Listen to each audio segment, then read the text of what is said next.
એને ઠરવા દીધી અંદર ફટકડીને એકાદ આંટો મારીને, તો બધા કણ એના વીજભાર ન્યુટ્રલ થઈ જવાથી ગ્રેવિટેશનલ ઇફેક્ટથી નીચે બેસી જાય. નહીં તો એના પર વીજભાર એટલે એકબીજાને અથડાયા જ કરે અને ડૂબે જ નહીં.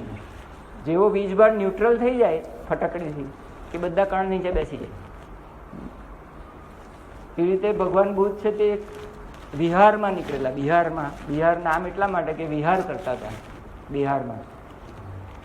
તો એક ઝાડ નીચે બધા થાક ખાવા બપોરે બેઠા. પછી એક શિષ્ય કે બધા માટે પાણી લઈ આવું. તો કે હા, ઘડો લઈને ગયો.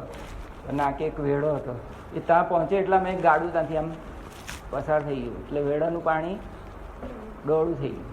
એટલે પાછો આવ્યો બિચારો. કેમ લે આવું થયું? ડોળું. સારું, બેસો. એટલે થોડું સત્સંગ ચાલ્યો એ લોકોને. પછી હવે જાય. એટલે પછી પાણી ચોખ્ખું થઈ ગયું, પાછો લઈ. એટલે ત્યાં શું કર્યું કે આ પાણી ચોખ્ખું થઈ ગયું કે વેડાનું?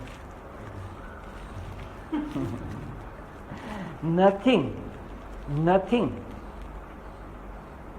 ને કરો તો કાંકરી ચાળો કરો તો શું થાય? પાછું ડોળું થાય. દૂધનું દહીં થતું હોય ને 10 વખત રાતે એમ કે પેલું છોકરું એમ કે માએ મોરવેલું છે, હવે થઈ ગયું કે નહીં, સવારે 10 જઈને અંદર તો દહીંનો ડખો થઈ જાય. જેમ થતું હોય તેમ થવા દે. તો અપાર શાંતિનો અનુભવ થાય ફળ ત્યાગથી. અને આ જ વાત છે તે ગયા વખતના વોટ્સએપ પર કોઈએ મેસેજ મૂકેલો, એક ચાઇનીઝ ગુરુની વાત, કે એના કોઈ છોકરાને પૂછ્યું કે મેડિટેશનથી શું ફાયદો થાય? તો કે આ કોલસાની કાળું થઈ ગયેલી એક બાસ્કેટ છે, એમાં પેલા વેડામાંથી પાણી ભરીને લઈ આવે. તે બિચારો લાવે ને ખરાબ પેલું ગળી જાય અંદર. એ જાણે કે આ થવાનું જ નથી. એમ કે આવી અક્કલ વગરનું કામ દાદા કરાવે છે મારી પાસે. છે વગર એમ થાકવાની કંટાળવામાં આવે કે હવે એક વખત ખાલી જાય, વધારે નહીં, એક જ. થોડી કાળાશ પેલા એ જોઈ કે હજુ છે. એ છેલ્લી વખત ગયો હતો એટલામાં એ કાળાશ બધી ધોવાઈને ચિત્ત શુદ્ધિ થઈ ગઈ, ક્લેરિટી ઓફ માઇન્ડ આવી ગઈ. મેડિટેશન કરતા એટલી બધી ચિત્ત શુદ્ધિ થઈ ગઈ કે મન શાંત થઈ ગયું. જો બંને વાર્તામાં એકમાં ભગવો રંગ ચડે છે, બીજામાં કાળાશ ઉતરે છે, પણ પ્રક્રિયા એક જ છે મેડિટેશનની. So there is a gradual culturing of the brain and the brain starts comparing that there is increasing stillness, there is increasing peace. એટલે શાંતિનો અનુભવ એનો વધતો જાય. એટલે એક વખત એવો આવે કે પરમ શાંતિનો અનુભવ થાય. ત્યાગાત શાંતિ અનંતરમ. ફળ ત્યાગની સાથે જ એને શાંતિ મળી જાય. અને સુખ મળે કે એવો કોઈ શ્લોક આવેલો કે એમાં સુખની વાત હોય? સુખની વાત બી છે 5મા અધ્યાયમાં.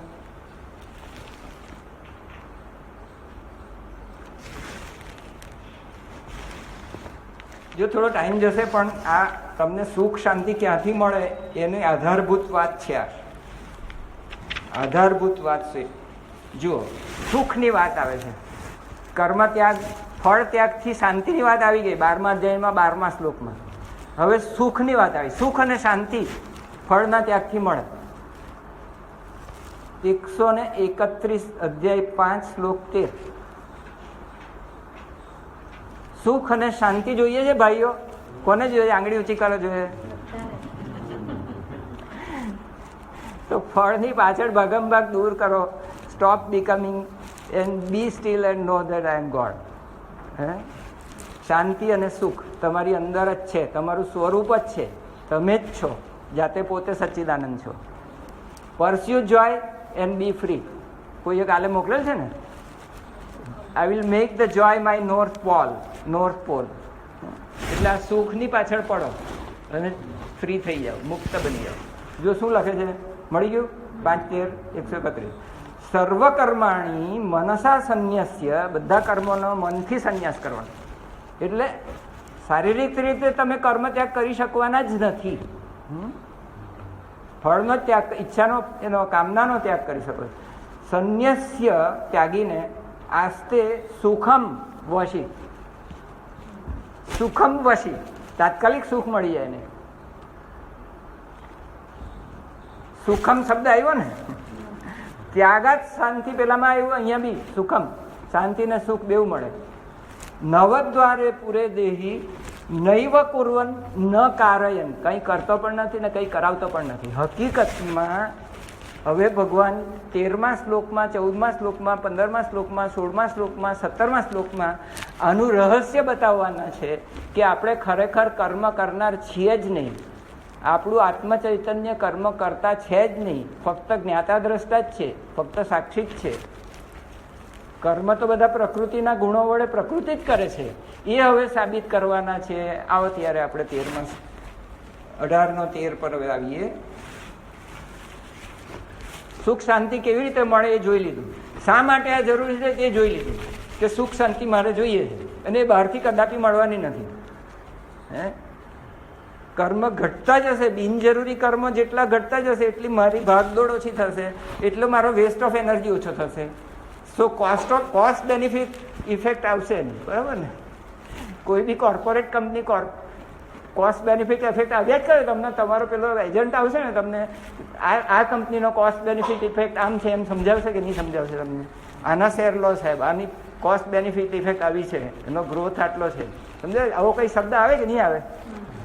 તમારું બ્રેઇન આ બધું કેલ્ક્યુલેટ કર્યા જ કરશે કાયમ, અને it will find out for itself what to do. મહાત્મ્ય સમજાઈ ગયું તમને. આવો હવે 13 પર આવીએ આપણે. બહુ જ ઇમ્પોર્ટન્ટ. 13, 14, 15, 16 એટલે જ્ઞાન મીમાંસા છે. હવે સાંખ્ય મીમાંસા છે. એટલે 3જા અધ્યાયમાં ભગવાને કહેલું દ્વાર એટલે 2 જાતની નિષ્ઠાઓ મેં પહેલા કહેલી છે. જ્ઞાન યોગેના સાંખ્યાનામ, કર્મયોગેના યોગીનામ. 2 જાતની નિષ્ઠા એટલે 2 જાતની લાઈફસ્ટાઈલ મેં પહેલા કહેલી છે. એટલે સાંખ્ય યોગીઓ એટલે જે ભગવા પહેરીને સંન્યાસી થઈ જતા, એ સંપૂર્ણ કર્મનો ત્યાગ કરીને ઇવન રાંધતા બી નહીં, એટલે અગ્નિનો બી ત્યાગ કરતા અને ક્રિયાઓનો બી ત્યાગ કરતા, અક્રિય થઈ જતા. એટલે ફક્ત શાસ્ત્રનું જ અધ્યયન કરવાનો એમનો પછી ધર્મ રહે. શ્રવણ, મનન, નિધિધ્યાસન સિવાય બીજું કંઈ નહીં. એ સંન્યાસીનો ધર્મ હતો તે વખતે. અને પછી એ એમણે ભણાવવાનું ચાતુર્માસમાં બીજાને. એ લોકોને બી કર્મ તો સોંપવામાં આવેલા, but they have to concentrate only on this, બ્રહ્મ જ્ઞાન માટે જ, રાઈટ? તો સાંખ્ય યોગ પાછળ એ લોકો સમર્પિત થઈ જતા. એવા કર્મ ત્યાગીઓ અને યોગી એટલે કર્મયોગીઓ. કર્મનો ત્યાગ શક્ય છે સાંખ્યો માટે, અને કર્મનો યોગ પસંદ છે યોગીઓ માટે. અને પછી 5મા કે 6ઠ્ઠા અધ્યાયમાં કહે કે સસન્યાસી છે યોગી છે. જેને તમે કર્મ સંન્યાસી કહો છો તે જ યોગી પણ છે, પ્રોવાઇડેડ કર્મ ફળનો તમે ત્યાગ કરો, રાઈટ? એટલે બંને એક જ છે. હવે જો આપણે આ વાત પર આવીએ, એમાં શું લખેલું છે? સંપૂર્ણ કર્મોના થવામાં અધિષ્ઠાન આદિ 5 હેતુઓનું નિરૂપણ. એમાં લખેલું છે પંચ એતાની 5 મહાબાહો, હે અર્જુન મહાબાહો, કારણાની નિબોધ મેં. તારા બાહુઓમાં અપાર બળ છે, નથી તું યુદ્ધ જીતવાનો છે તારા કર્મથી, પણ એ કર્મ તું કરતો નથી, મેં જ બધાને મારી રાખેલા છે. તને તારી જાતને મહાબાહો હું સંબોધન કરું છું, પણ એનું અભિમાન કરીશ નહીં. નિબોધ મેં, કારણો શું છે તે હું હવે તને કહું છું, તે નિબોધ તું બરાબર ઉદાહરણ કર, શ્રવણ કર. સાંખ્ય શાસ્ત્રમાં કૃતાંતે એટલે વેદાંતે, જે વેદનો અંત ઉપનિષદોનો ભાગ છે કે જેની 13મા અધ્યાયમાં બ્રહ્મસૂત્ર એવું નામ આપીને વાત કરવામાં આવી હતી. બ્રહ્મસૂત્ર શબ્દ વાપરવામાં આવેલો 13મા અધ્યાય 4થા શ્લોકમાં. એ જે બ્રહ્મસૂત્ર છે એ ઉપનિષદોનો સાર વ્યાસજીએ કાઢેલો અને સૂત્રબદ્ધ કરવામાં આવેલું. એ જ એનાથી આપણા કરવાનું અટકી જાય, એ જ્ઞાનથી આપણું કૃતકૃત્ય થઈ જાય. એટલે બધું કરવાનું સર્વમ કર્મ અખિલમ પાર્થ જ્ઞાને પરિસમાપ્ય દે. અહમ બ્રહ્માસ્મિ એવું જ્યારે અનુભવ થાય, અનુભવજનિત ઇન્ટ્યુટિવ નોલેજ થાય, ત્યારે એના એટલી બધું સંતોષ, શાંતિ, આનંદ, સુખનો અનુભવ થાય કે એના કર્મ છૂટી જાય. કર્મ છોડવા નહીં પડે એને, એના કર્મ છૂટી જાય. અને ક્રિયા પરાવસ્થામાં તે વખતે ટોટલ છૂટી જાય એવું પણ બને. પણ ક્રિયા પરાવસ્થા કાયમ કોઈની રહેતી નથી. એમાંથી બહાર આવે ત્યાર પછી સહજ સમાધિ રહેલી. એટલે ત્યાર પછી એ વ્યવહાર કરે એને લાહિરી માણસે પરાવસ્થા કે પરાવસ્થા, આફ્ટર પરાવસ્થા વોટ, એટલે પરાવસ્થામાં ચોંટી સોળો રહેવાનો છે. તું આવશે કે નહીં બહાર, કામ કરવાનો કે નહીં પછી તારું? તો તે વખતે એને સાક્ષાત અનુભવ થશે. એટલો બધો મસ્તીમાં એ માણસ હોય કે out of joy he goes on teaching, preaching, doing his job. કુંભાર હોય તો ઘડા બનાવતો જાય, ગુરો કુંભાર. ચમાર હોય તો હરિદાસ એનું ચામડાના જોડા સીવતો જાય. વૈશ્ય હોય તુલાધાર તો એનું કામ કરતો જાય. પોતપોતાના જે ફિઝિયોથેરાપિસ્ટ હોય તો ફિઝિયોથેરાપી કરતો જાય. એના કામ જોડે કોઈ કશું આડું આવતું જ નથી. પછી he is not the doer, the totality is doing through him. He is only સાધન. હી ઇઝ લાઈક અ યંત્ર. સર્વધર્માન પરિત્યજ્ય મામેકમ શરણમ ભજ. એના જે બધા કર્મ ધર્મ છે, એના ધર્મ અને કર્મ ભાવ છે, એ બધાનો માલિક એ નથી રહેતો, ઈગો નથી રહેતો. ઈશ્વર જ એનો માલિક થઈ જાય છે. એટલે એની કુંડળી ફાડીને ફેંકી દે પછી પરમહંસ યોગાનંદજીની જેમ. કુંડળીની વાર્તા પૂરી થઈ જાય એ જગ્યાએ. એનો બીજો જન્મ તો આપી દીધેલો યુક્તેશ્વરજીએ, જે વખતે દીક્ષા આપી દેવે. અને જે વખતે આ ફલિત થાય તે વખતે કર્મ પૂરા થાય એટલે પછી ત્યાર પછી નવા ગ્રહ એના ઉપર, ગ્રહ સબ લટકતે રહેતે. 12મું ખાનું આવી જાય ત્યાં સુધીમાં 12 ખાનાની શુદ્ધિ થઈ જાય એની યોગિક પ્રક્રિયાઓથી. જપ કરતા કરતા વાસુદેવાનંદ સરસ્વતી રંગવદૂતના જે ગુરુ હતા તે કહેતા કે આ સિમ્પલ જે દત્ત નામ છે કે રામ નામ છે કે હંસ જપ છે કે ઓમ જપ છે, એનાથી એક પછી એક અજપા થઈ જાય ત્યારે 12 ખાના શુદ્ધ થતા ચોખ્ખા થતા, પાછું કર્મનો નિકાલ થતા 12મા ખાનામાંથી મોક્ષ થઈ જાય એનો, ગમે તેવા ગ્રહ હોય તો બી. યોગની પ્રવિધિઓની એટલી તાકાત હોય કે એ જો શ્રદ્ધા રાખીને, સબૂરી રાખીને એની પાછળ મંડી રહે તો શ્રદ્ધા ને સબૂરી છે એનું કામ થઈ જાય. ગુરુ વાક્યમાં, શાસ્ત્ર વાક્યમાં, કૃષ્ણ વાક્યમાં.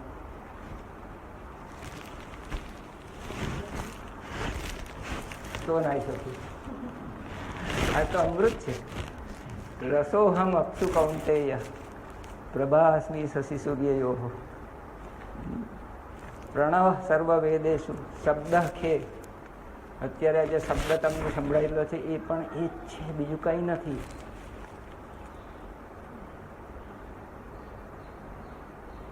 એની શબ્દ, નોટ ઓનલી યોર અનાહત.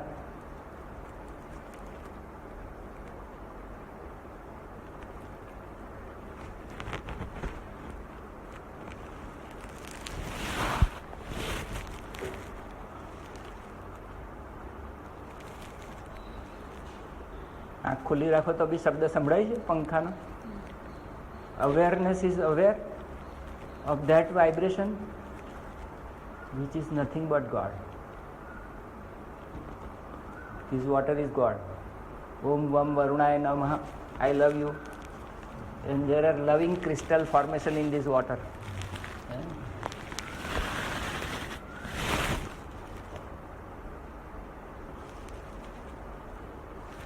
પાંચે પાંચ ભૂતોથી આપણું શરીર બનેલું છે અને બહારના પાંચે પાંચ ભૂતોને આપણો ધર્મ ઓમ લમ પૃથ્વીય નમઃ, ઓમ વમ વરુણાય નમઃ, ઓમ રમ અગ્નય નમઃ, ઓમ યમ વાયવે નમઃ, ઓમ હમ આકાશાય નમઃ. એટલે એ દરેક તત્વોના જે દેવતાઓ છે, અધિદેવ છે, એ દૈવમ ચૈત્ર પંચકમ. એટલે આની પાછળ વરુણ દેવની આશીર્વાદથી આપણું જીવન ટકી રહેલું છે. પંચમ ચૈત દૈવતમ, પાંચમું દૈવ છે. એટલે આપણે નદીઓને જળનો પ્રવાહ નથી માનેલો, માં માનેલી છે આપણે. Which is something which is living. દેવી છે, દેવી ગંગા દેવી છે, તાપી દેવી છે, સૂર્યપુત્રી છે.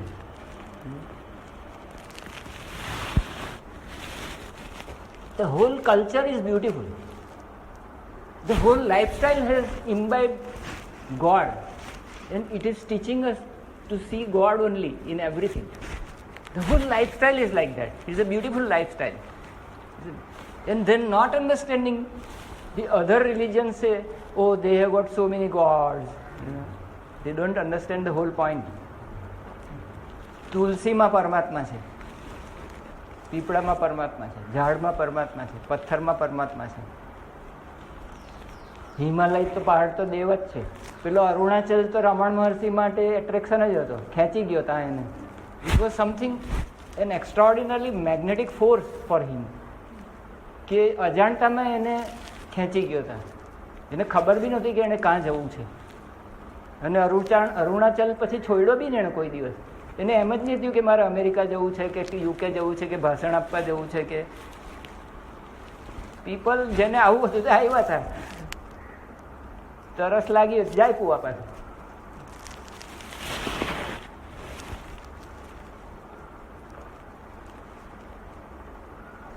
અરુણાચલ શિવ, અરુણાચલ શિવ, અરુણાચલ શિવ. હિમાલય શિવ જ છે, અરુણાચલ શિવ જ છે. There is nothing which is not the God. કોઈ કહે કે તમે પૃથ્વી છો, કોઈ કહે તમે જળ છો, કોઈ કહે તમે અગ્નિ છો, કોઈ કહે તમે વાયુ છો, કોઈ કહે તમે આકાશ છો. પણ હે શિવ ભગવાન, અમને ખબર નથી કે તમે શું નથી. એવું શિવ મહિમના સ્તોત્રમાં આવે છે. Beautiful.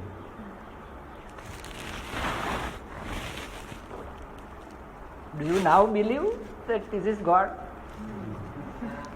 My whole life is because of this. આ લેક્ચર માણસ કેવી રીતે આપે છે?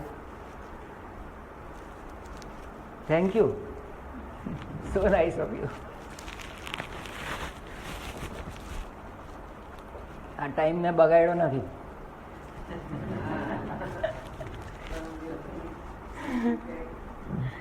યાદ રહી જાય એવું છે ને.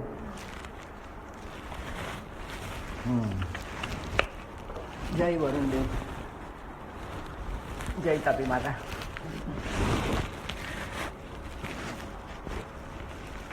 પંચૈતાની મહાબાહો કારણાની નિબોધમે સાંખ્યે કૃતાંતે પ્રોક્તાની કહેવામાં આવ્યું છે. સિદ્ધએ સર્વકર્મણામ, સર્વકર્મોની સિદ્ધિ માટે, સર્વકર્મો જેને લીધે પોસિબલ છે તે, સાને સાને લીધે કર્મ થાય છે તે, એના હેતુ શું છે, કારણ શું છે તે, તેની વાર્તા હવે કરવાના. તો વાંચીએ આપણે. પંચૈતાની મહાબાહો કારણાની નિબોધમે સાંખ્યે કૃતાંતે પ્રોક્તાની સિદ્ધયે સર્વકર્મણામ. અને હે મહાબાહો, સર્વકર્મોના સિદ્ધ થવામાં આ 5 કારણો, કર્મોનો અંત કરવાનો ઉપાય. પછી કંઈ કરવાનું એ માણસને રહેતું બાકી રહેતું નથી, ફ્રી થઈ જાય છે.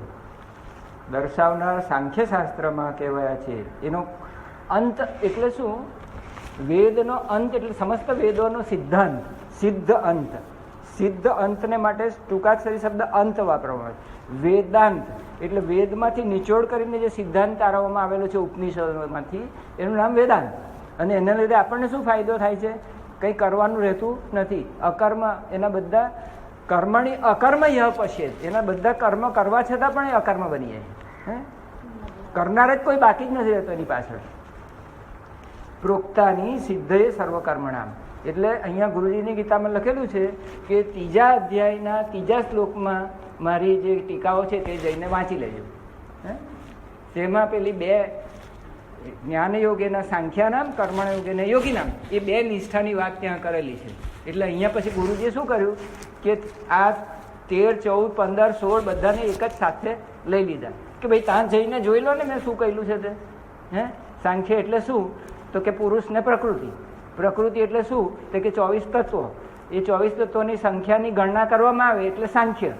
અથવા ગુરુજીએ બીજી ડેફિનેશન ત્યાં આપેલી છે કે સમ્યક ખ્યાયતે જ્ઞાયતે ઇતિ સાંખ્ય.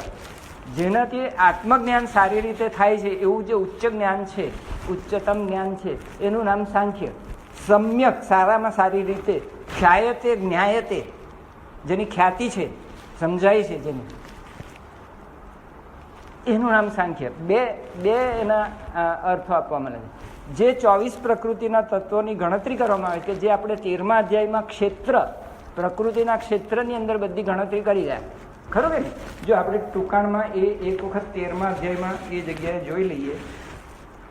312મું પાનું છે, મળ્યું? 317.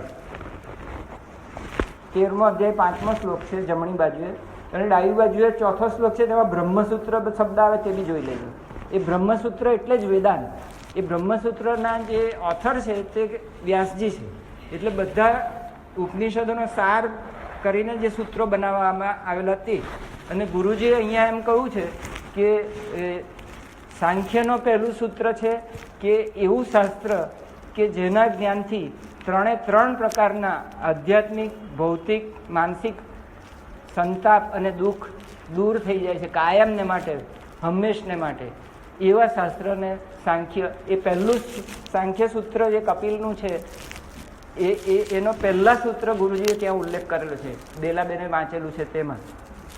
એટલે દરેકનો પહેલા સૂત્રનો ગુરુજીએ ઉલ્લેખ કરી દીધો કે બધા જ દુઃખને દૂર કરવા માંગે. અને પછી ગુરુજી લખે છે કે યોગશાસ્ત્રમાં એવી પદ્ધતિઓ આપેલી છે કે આને પછી તમે એ ટેકનિક, તમે આ રોજિંદી જે ટેકનિકો બતાવવામાં આવી છે એમાંથી તમે એ થિયરીને તમે પ્રેક્ટિકલ રીતે સ્વાનુભવમાં લાવી શકો. એવી બધી ટેકનિક યોગાશાસ્ત્રમાં છે. અને યોગશાસ્ત્રનો જે ઉત્તમ પહેલી શરૂઆત છે તે કે છે યોગ ચિત્તવૃત્તિ નિરોધ. અને એને લીધે શું થાય? હેયમ દુઃખમ અનાગતમ. એટલે દ્રગ અને દ્રશ્ય, આત્મા અને અનાત્મા, પુરુષ અને પ્રકૃતિનો વિવેક સારી પેઠે જામી જાય ત્યારે મન એટલું બધું શાંત થઈ જાય છે કે વૃત્તિઓ બધી શાંત થઈ જાય છે. સ્ટીલનેસ. then in stillness he comes to know that I am that, I am God. that યોગસ ચિત્તવૃત્તિ. એટલે ગુરુજી અહીંયા એમ કહે છે કે આ શ્લોકમાં 3 શાસ્ત્રોનું અલ્ટિમેટલી એક જ જગ્યાએ લઈએ તો બ્રહ્મસૂત્રોને ગુરુજીએ પહેલું સૂત્ર ટાંકેલું છે એ જગ્યાએ કે અથ બ્રહ્મ જિજ્ઞાસા. એ આ શ્લોક નથી ટાંકેલો, ગુરુજીનું ઇંગ્લિશ ટાંકેલું છે.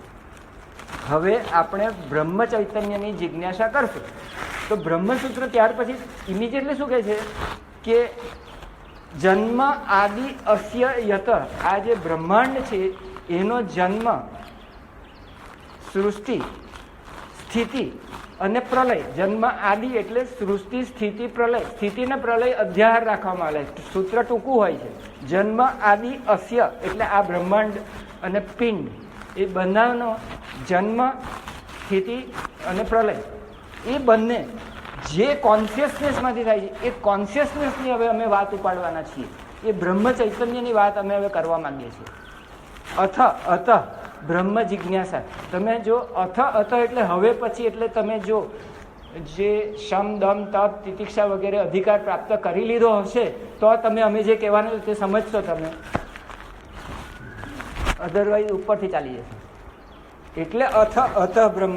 હવે આપણે એટલે હવે પછી શું તો કે અધિકાર પ્રાપ્તિ કરી લીધા પછી, એટલે કર્મને મલમ આક્ષાલ્ય થયા પછી, ચિત્ત શુદ્ધિ થયા પછી, એટલે કર્મ જરૂરી છે, કર્મયોગ જરૂરી છે. Prepares you, right. અથ બ્રહ્મ જિજ્ઞાસા. જન્મ આદિ અસ્ય યત. બ્રહ્માંડ આમ તો મટીરિયલ દેખાય છે પણ it is not material. It is secondary, dependent upon primary Brahma Chaitanya or cosmic consciousness.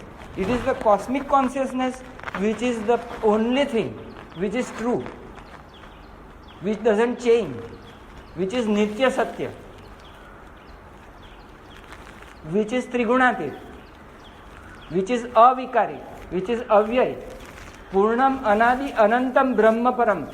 Tat eva ekameva advaitam sat. There is only and only one thing, and that is Satchidanand Brahma Chaitanya. And out of that, by different vibrations, tat અને ઓમ ના વાઇબ્રેશનમાંથી આખું બ્રહ્માંડનું સર્જન એ વાઇબ્રેશનના change છે. તો તાત્વિક રીતે what is primary independent સત્ય? બ્રહ્મ ચૈતન્ય. And what is dependent origination? What is પરતંત્ર સત્તા કોની છે? જે દેખાય છે તેની પરતંત્ર સત્તા છે. બ્રહ્માંડ ઇઝ ડિપેન્ડન્ટ ઓન ધી સ્વતંત્ર બ્રહ્મ ચૈતન્ય, right? And what you are ક્ષેત્રજ્ઞમ ચપી મામ વિદ્ધિ સર્વક્ષેત્રેષુ Bharata, as if Lord Krishna Chaitanya, Brahma Chaitanya himself is telling that I, the Brahma Chaitanya, am residing in all of you as your Kutastha Chaitanya or Kshetrajna or Sakshi Chaitanya. And we are not different. Jivo Brahmaiva na aparaha. Brahma Satyam, Jagan Mithya means dependent on Brahma Chaitanya. Brahma Chaitanya is independent Satta. Brahmand is dependent Satta. Although it is experienceable, but it is dependent on the primary consciousness. So consciousness is not part, product or property of Pind or Brahmand. Sharirno part, product or property નથી consciousness. Body, Pind and Brahmand are part, product and property of the consciousness. અથ બ્રહ્મ જિજ્ઞાસા જન્મ આદિ અસ્ય યત. આખા બ્રહ્માંડની સૃષ્ટિ જે છે, cosmos છે, that cosmos has come out of the cosmic intelligence and not vice versa. That is Brahma Sutra. Okay. હવે આ 5મો શ્લોક જોઈશું આપણે.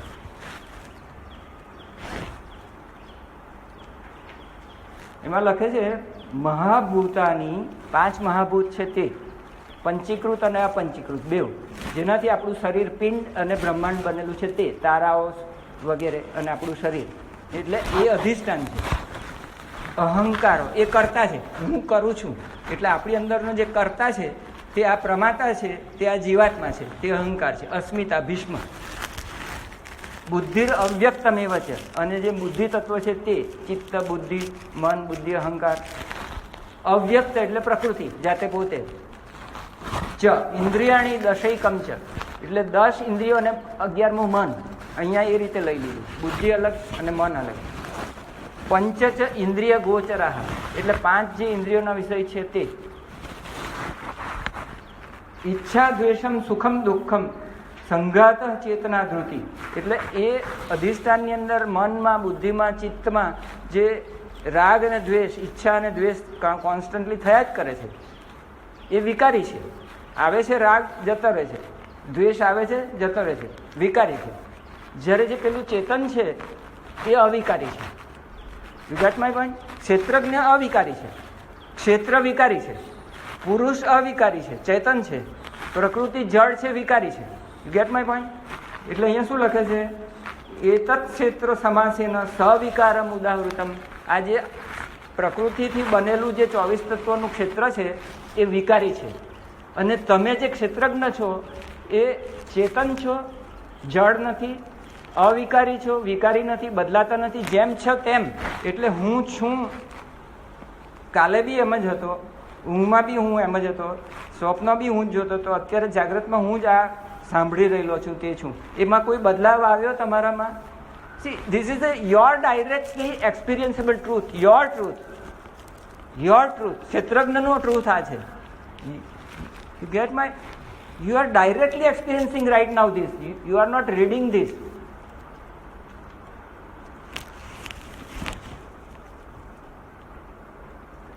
ખ્યાલ આવે છે હું શું કહું છું?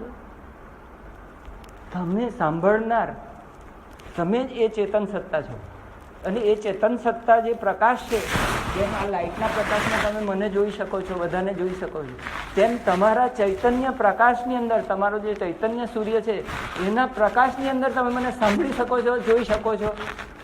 તમારા પગને આ ચાદરનો, જાજમનો સ્પર્શ થાય છે, આ હવાનો સ્પર્શ થાય છે, 5 જ્ઞાનેન્દ્રિયોને જે અનુભવ થઈ રહેલા છે, એનું સબસ્ટ્રેશન, ફાઇનલ જે અધિષ્ઠાન છે, ફાઇનલ જે જાણનારો છે એ કુટસ્થ ચૈતન્ય છે, તમે જાતે પોતે. When you understand this is, you have to feel it.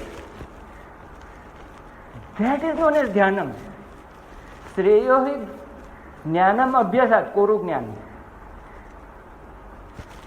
જ્ઞાનાત ધ્યાનમ વિધિ. I am trying to tell you that as you close your eye and feel that I am observing my breath, I am observing my hongso, I am listening to whatever is heard, whatever shabda khe paurusham nrusu, Om, Pranab શબ્દ સર્વ વેદેશુ.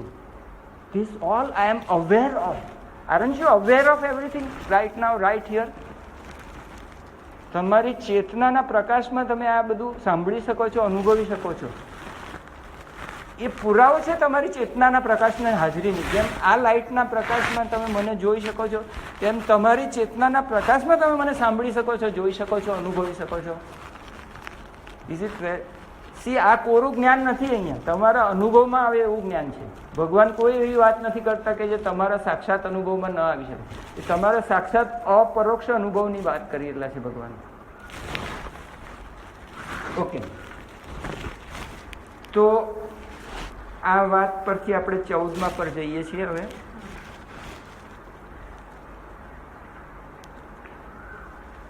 અધિષ્ઠાનમ તથા કર્તા કરણમ ચ પૃથક્વિદમ 415 વિવિધા ચ પૃથક ચેષ્ટા દૈવમ ચ એવ અત્ર પંચકમ 14. બરાબર? જો જે ત્યાં આગળ ક્ષેત્ર છે પ્રકૃતિનું, એ જ અહીંયા આગળ આ 5 છે. દેટ મીન્સ કે જેમ ક્ષેત્ર જળ અને વિકારી છે, તેમ આ 5 પણ જળ અને વિકારી છે. આ અનાત્મા વિભાગમાં છે. અને તમે જે આ સાંભળી રહેલા છો, ક્ષેત્રજ્ઞ, ચેતના, બ્રહ્મ ચૈતન્ય, એ તમે પુરુષ વર્ગમાં છો, એટલે ચેતન વર્ગમાં છો. એટલે સ્ત્રી શરીરની વાત નથી કરતો. પુરુષનો સાંખ્ય શાસ્ત્રમાં, પુરુષ સાંખ્ય અને યોગ શાસ્ત્રમાં પુરુષનો સાંકેતિક અર્થ છે ચેતના, ચૈતન્ય, ચૈતન્ય. અને પ્રકૃતિનો સાંકેતિક અર્થ છે જળ, વિકારી, સત્વ, રજસ, ત્રણ ગુણવાળી અને શાંત, અંત છે જેનો તે, જેનો જન્મ અને મૃત્યુ છે તેવા શરીર. આ અધિષ્ઠાન છે તેનો જન્મ અને મૃત્યુ છે. પણ તમે જે સાંભળનારા છો, કેવલ આત્મા શિવોહમ, ન જન્મ ન મૃત્યુ ન જાતિ કોઈ મેરી. શરીર જે અધિષ્ઠાન છે એનું જન્મ છે, મૃત્યુ છે, જાતિ છે. એટલે આ જે ગણાવવાના છે કે જેમાં કર્મ થઈ રહેલું છે, that you are not at all. So how can you be the karta? So where is the, if you are not the karta, how can you be the bhokta? You are neither karta nor bhokta. No question of karma phal. See, this is a very fundamental scientific. If you understand all these, બધા ભૂત નીકળી જશે. જે બધા ક્રિશ્ચિયાનિટીમાં ભૂત ભરવામાં આવેલા છે તે પાપ કર્યું. હવે એક જમાનામાં એમ કહેતા કે 1 પાઉન્ડ ભર તો તને હું છે તે હવે તારે રિપેન્ટ કર, અહીંયા આવીને પ્રાયશ્ચિત કરી જા ચર્ચની અંદર, તો તને સ્વર્ગનો પરવાનો મળી જશે, બધું પાપ તારું માફ કરવામાં આવશે. This is not religion. This is not religion. That was a wrong teaching once upon a time. Once upon a time. After Guruji went and gave correct things, the things have taken up and it has spread like anything. That new knowledge of new Bible has spread. Second coming. So now what they are talking is different. And most of them don't even know that it is these Eastern yogis who have started this correct knowledge. They start as if it is already given in Bible from beginning. And they, it is because of the teaching of such great people that this knowledge has become prevalent in the Western countries now. કે આ બધી ખોટી વાત છે. You are not કરતા, then how you can be ભોગતા? જે ભોગતા છે તે કરતા જ હોય જ છે. એટલે જો દુર્યોધન એમ કહે કે તમે આ શીખ્યું તે પ્રમાણે હું બધાને મારી નાખીશ તો મને કંઈ પાપ નથી લાગવાનું, તો લાગશે કે નહીં લાગશે? કારણ કે એ તો એમ માને છે કે હું કરતા છું. એને તો લાગવાનું જ છે, જે કંઈ ગડબડ થવાની છે થવાની જ છે. પણ અર્જુને જે જોયું 11મા અધ્યાયમાં કે કૃષ્ણએ જ બધું કરી રાખેલું છે, ન અહમ કરતા શ્રી હરિ કરતા, એવું એને તો જોયું, એના અનુભવમાં આવી ગયું. એની ગીતા તો ત્યાં પૂરી થઈ ગયેલી.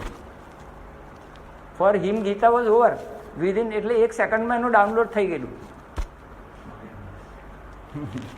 Entire Gita was downloaded. આ તો હવે આપણા લાભાર્થે ચાલી રહેલી છે વાર્તા. હવે બધી એ લાંબા લાંબા લેક્ચરો એને લીધે થાય.